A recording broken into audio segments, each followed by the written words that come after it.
Premier motif de satisfaction, l'attractivité de l'Office de tourisme de Clermont. Avec près de 64 000 visiteurs cet été, la Maison du tourisme a enregistré une hausse de 17% de sa fréquentation. Une personne renseignée sur 4 était de nationalité étrangère, néerlandais et espagnol en tête. Et les récents exploits sportifs clermontois ne sont pas tout à fait étrangers à cet engouement pour la capitale auvergnate. C'est la Coupe Davis, pour laquelle la ville s'est fortement impliquée aux côtés d'un ou deux partenaires institutionnels, qui était un succès considérable, on le sait, et puis le bouclier de Brennus, pour lequel la ville a pris sa part. La ville et l'Aglo d'ailleurs ont pris leur part, et dont aujourd'hui on le voit bien, tout le monde profite, et l'Office du tourisme en a certainement profité de cet effet bouclier de Brennus.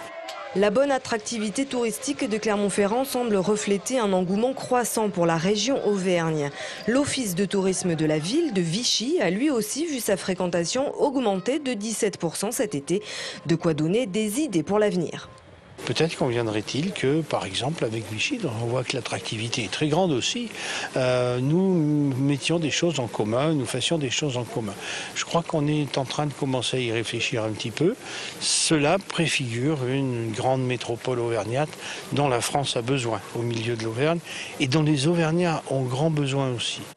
Dernier motif de satisfaction à Clermont, le succès des différents musées de la ville. La fréquentation du musée d'art Roger Quillot a augmenté de 50% cet été et celle du musée Bargouin a carrément explosé avec une hausse de 86%.